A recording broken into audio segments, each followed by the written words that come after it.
Hi guys, and welcome back to another video.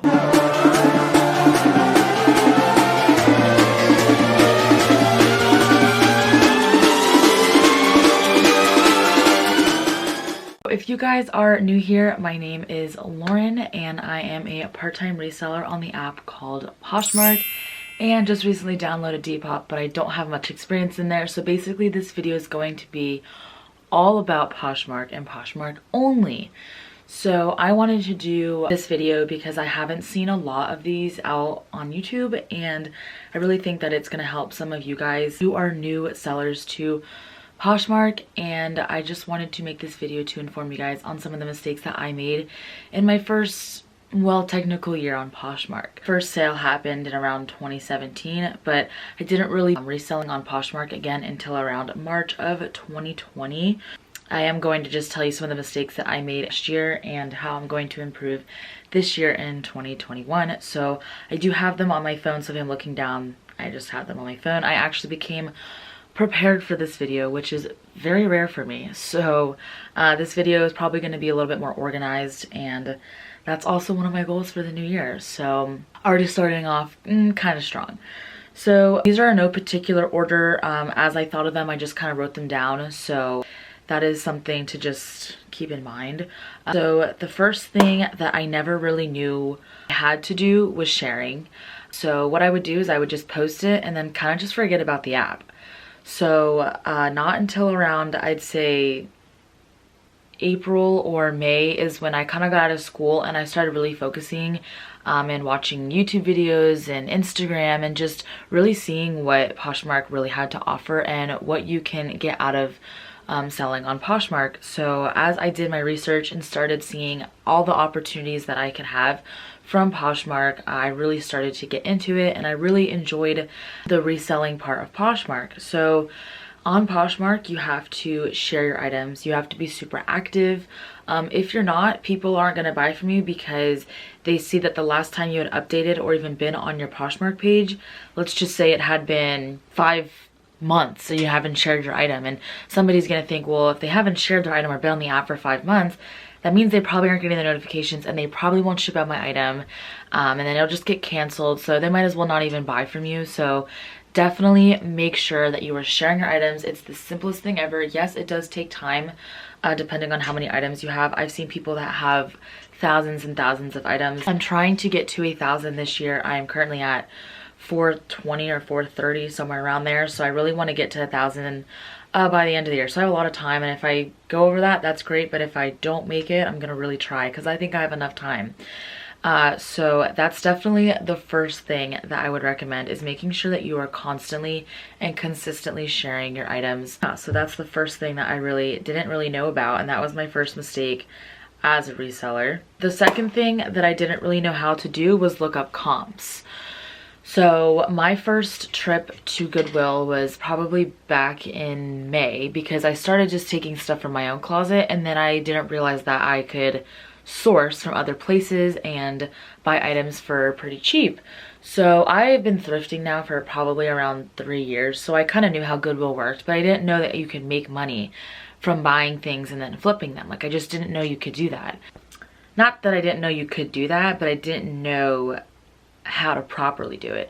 So I went into the thrift store. I bought like Michael Kors, Calvin Klein, a lot of like Abercrombie and Fitch and Polo Ralph Lauren. And not that those are bad brands to sell, but they're just not brands that have a good resell value on. The retail value is really high and really good products, but the resell value on them is not good. So here I am, first time ever going in there. I'm finding, oh my god, all these Levi's, and you know, it's taking me months, and I still have items from those first few trips that still haven't sold because I was just shopping for the brands. And yes, you can shop for the brands, but you need to make sure that the brands that you are shopping for and the specific item that you are shopping for is actually resellable. Not that it's not resellable, but you want to make sure that it has a good resell value.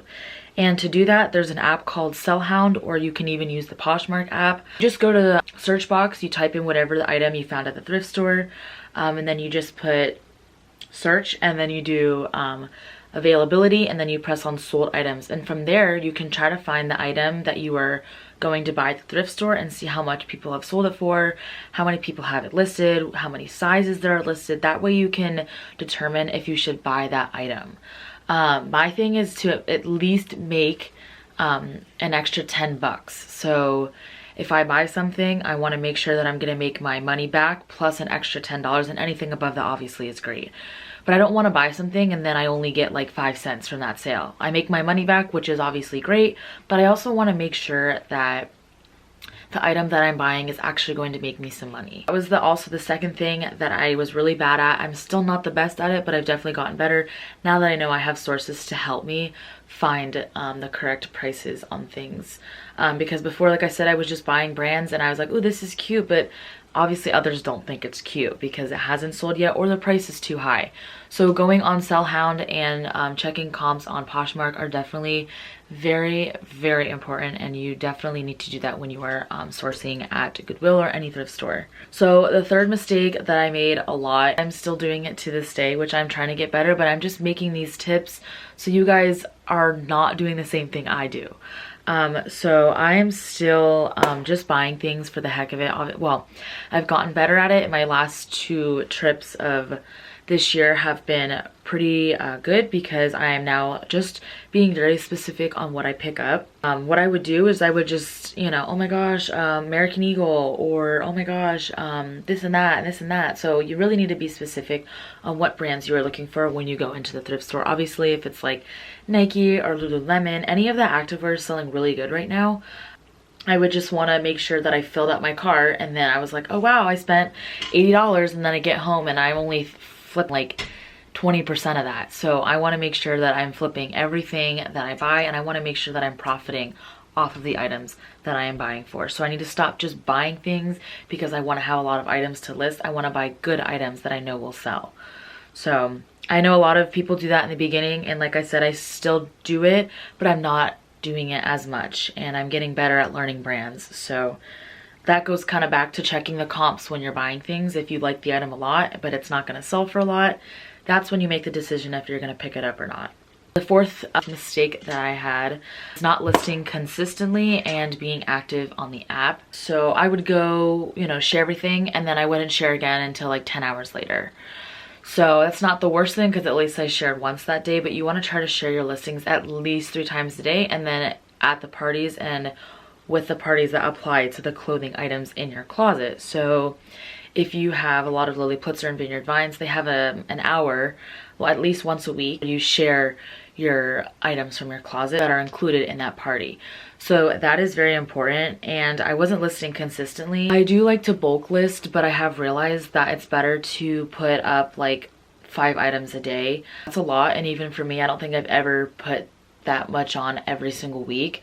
I usually do around 10 items a week because I am still, you know, kind of figuring out what items I really want to purchase and how much money I really want to put into this business. So I am definitely still a newbie. So yeah, definitely listing consistently and being active is something that I didn't know about until around August. So it took me that long to kind of figure out what I needed to do in order to make more sales. And that was all thanks to YouTube. So if this video helps you, please let me know down below in the comments. So my 5th tip is not knowing about the bins or the Goodwill outlet. Around July, I found out about the bins, and I didn't know how cheap you could get the items for. So basically, if you don't know about the bin, you pay by the pound. So that's a really cool option to get your cost of goods lowered. You're basically buying, depends on where you live, because I think here in Florida it's $1.39, or at least my bins is $1.39 per pound. So that's a really good cost of goods, and you can get each piece for around 82 cents to $1. So that is really good, and you find a lot of like mall brands there, but those are great pieces to bundle with. If you have a Goodwill outlet, type it in and see if you have one in your area, because that will definitely help you with cost of goods and honestly getting started, because you don't want to be spending, you know, going into doing retail arbitrage and spending $1,000 on an item hoping to flip it for $3,000, you know. Okay, that's a little absurd, but I don't think I'll ever do retail arbitrage because I'm obviously not prepared enough for that yet. Eventually, maybe, hopefully I'll get there, but that kind of just scares me. So I just kind of stick to Goodwill bins and outlets and just local thrift stores. So definitely check if you have a bins in your area, because it does keep your cost of goods lowered, and definitely something I would recommend doing. This is the sixth mistake that I made. It made me so mad because I didn't realize that. Okay, but let me just tell you what it is. So the sixth thing was sending out packages in a priority express box. So you can only do the priority mail, you can't do priority express.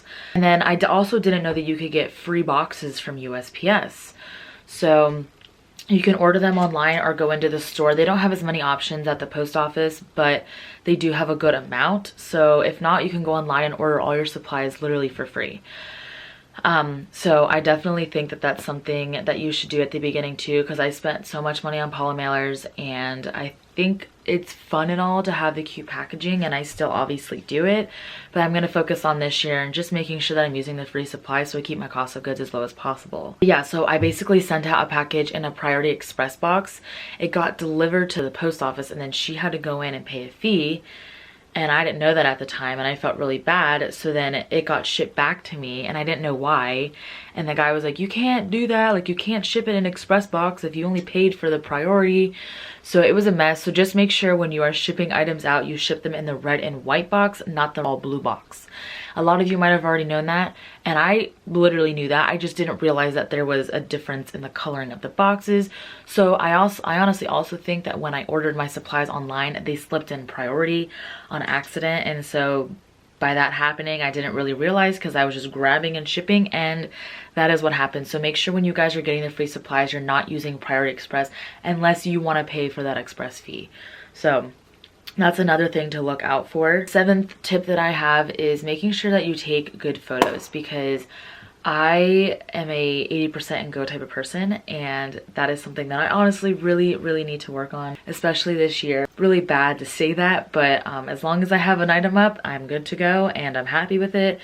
But looking through other people's photos and Instagram, I just see how much nicer the photos are and how much time people put into it. And the more time you put into something, obviously you're going to get a better outcome. So making sure that your photos are nice and crisp and clear. Just making sure that you have to think about yourself if you were going to buy this person's item. If you see like a background with like carpet, the lighting's bad, are you going to buy that, or are you going to buy someone that has like a nice pristine background, items are all steamed and crisp and clear, and whose item are you going to choose? I mean, I think we all know the answer to that one. So just make sure that your pictures are nice and clear, and just making sure that you have good descriptions as well. Number 8 is being impatient. I have but I've honestly wanted to stop reselling so many times because I've been so impatient. And this one girl DM'd me on Instagram, and I said, how do you guys, kind of like deal with being impatient, and, when do you take offers, and how long should you wait to send out offers? So I asked a question along those lines, and she was just basically saying how you have to wait for the right buyer. So waiting for the right buyer obviously means you have to be patient, and being patient can result in a higher priced sale. So you guys really need to make sure that you are being patient, and I know it can get very annoying when you don't have sales for days on end. You become unmotivated, you think that it's a waste of your time, but then a sale comes in and you get that motivated feeling again. So you just really have to make sure that you're being patient, and the sales will come in. So I definitely have to tell myself this weekly and daily, because I still feel very impatient, but I have realized how to become more patient. The 9th thing I have is letting reselling ruin my thrifting experience. So I went into Goodwill yesterday, and like I said, I'm trying to be more selective, and I definitely think that ruined my experience yesterday, because I was in there and I was finding so many good things, but I'm like, these items just don't sell. Like, these are things that I would wear, but they're not going to sell for a lot. Yes, they'll sell, but they'll sell for like $8, and if you're buying it for like $5, you're literally just gonna get $5 back and a few cents. So I think that definitely ruined my thrifting experience yesterday, and this is something that I have to improve on, because I can't go in there thinking that every time I'm gonna go in there I'm gonna find something, because that's what I think when I go in there. And then if I don't find something coming out, I'm like a mess, so I have to buy something. But I need to stop doing that because I'm wasting my money and wasting my time. You go home, you steam the item, you list the item, you share the item, and then what, it sells 500 days later. I mean, that is just a waste of time. So I definitely have to make sure that I don't let reselling ruin my thrifting experience, because it definitely has in the past, and it's going to continue if I let that happen. Number 10 is forgetting about fees and cost of goods. So a lot of the times, as soon as I get an offer, I'm like, yeah, I'm gonna accept it. Most of the time we'll counter back if I don't agree with the price that the person sent me. But I definitely have that sometimes in the back of my head where I'm like, I just want a quick flip. And having that in the back of your mind, thinking I just want a quick flip, is not good, because you're forgetting about your cost of goods, your time, you know, and things like that, and you don't want to do that. So you want to make sure that you have like an Excel spreadsheet or some kind of spreadsheet, or just handwritten, of how much you paid for the item and how much your cost of goods are going to be for that item and how much money you're going to lose. And when you realize how much money you're going to lose by accepting a $10 offer on something you paid like 20 bucks for, you know, maybe you're going to start not accepting those lower end offers and just waiting, like I said, being patient, waiting for the sales to come in. So I definitely think that you need to make sure you know your cost of goods in the back of your head, and you need to make sure that you aren't putting yourself down and accepting lowball offers, because you're in control of your business and nobody else is, and you don't have to accept that offer.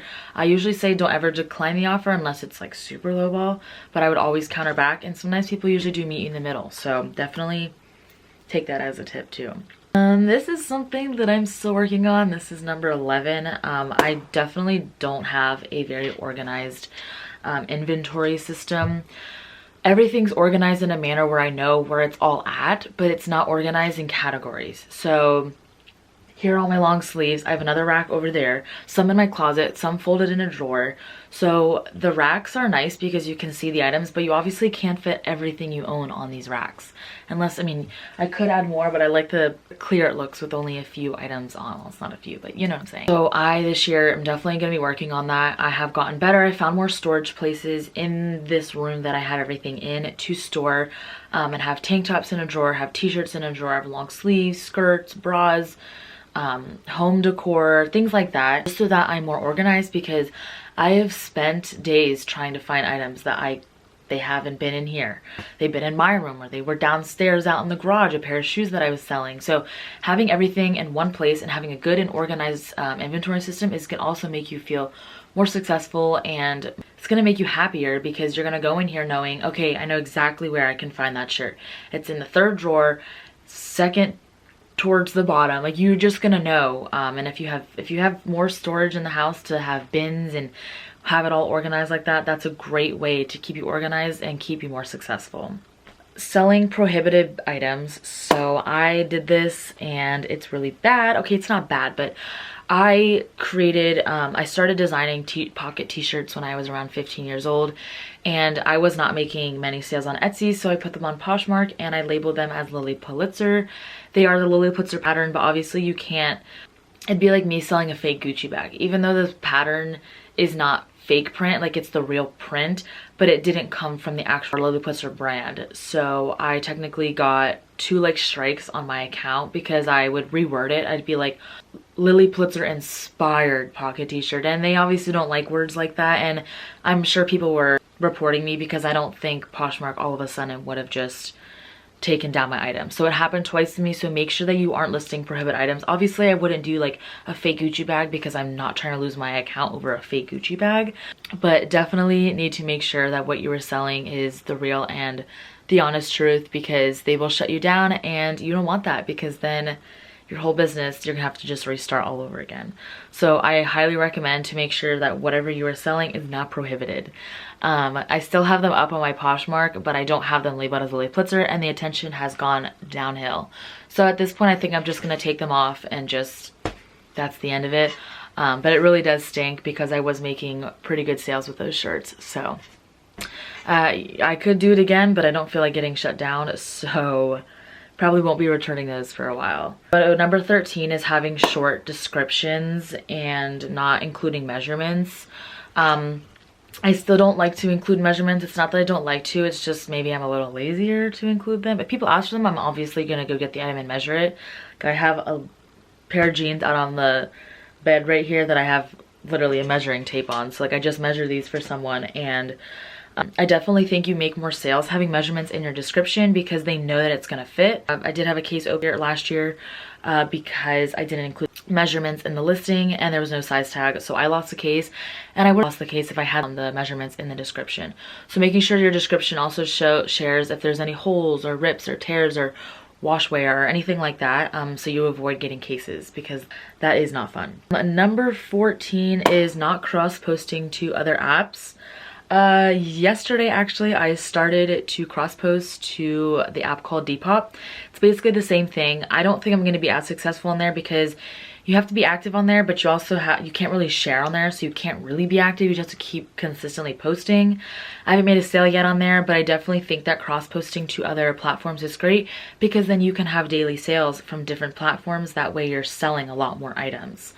So they also take a less percentage from there. They take around 10%, Poshmark takes 20. So I also wanted to try it out. I know a lot of friends and people from Instagram that have said to try it out and that they've made really good money from selling on there. So I just opened up my Depop, and hopefully maybe by the end of this year I'll become a eBay seller as well. So we shall see how that goes. And number 15, last but not least, is getting too caught up on reviews. So a lot of the times I get caught up on the likes, I get caught up on the reviews, I get caught up on the shares, I get caught up on everything that has to do with people being active on the app. I got a review one time, even though I had everything listed, I just said that there was a little bit of yellowing on the size tag, which is not even a big deal because it's not even showing, and the person gave me like a 2-star, and she said the item wasn't clean, and it was clean. The only thing that wasn't clean was the size tag being a little yellow, and I listed that. So people don't obviously read the descriptions, but your butt will be saved if you put things like that in the description, because then Poshmark will side with you and not with the buyer. So you need to make sure that your descriptions are nice and crisp and clear, and then you need to make sure you don't get caught up on the reviews. Honestly, as long as I get paid out, I don't really care at this point. If you want to leave me a 1-star because it took 15 days to get to your house, so be it. It wasn't my fault that it was 15 days late. Once I shipped it out, it is out of my control. So I think that you can't get caught up on reviews like that because sometimes it's really not out of your control. Now, obviously, if you know you shipped something out that had the hole in it and that you didn't put in the description, how can you be mad? Because you basically kind of set yourself up for that one. But when you get a review, someone says, oh, the packaging wasn't cute. Well, what are you gonna do? I mean, you could make it cuter, but I don't really think things like that should really make you upset. And I'm sure till this day I'm gonna get something that's gonna make me upset. Or if a case is opened on, you need to make sure that you kind of just walk away from it and then go back, because customer service is everything. If you don't give good customer service, people aren't gonna return to your closet, they're not gonna buy from you again, and then they're gonna kind of make this case up to make sure that they get their money back. So you want to make sure that you give great customer service always, always, always, because that is the #1 thing. And most of the time you want to say that the customer is always right, even though they're probably not. Is this someone? No, someone just shared something. That is the most annoying notification ever, because you're like, oh, did someone like it? No, they just shared it. So anyways, I think that is all for this video. I hope you guys enjoyed, and I hope this video was helpful for you guys, and I hope that you guys are having a great new year. I hope you guys are having amazing sales. I cannot wait to advance my career in YouTube this year with Poshmark. And if you guys have any more questions that you want to ask, I usually always answer to my comments. If you guys want to see certain content, or if you guys want to leave me a review on how I did on this video, please let me know by giving me a thumbs up, leave me a comment, and make sure you subscribe to my channel to see more content. So thank you guys so much for watching this video, and I will see you guys in the next one. Bye!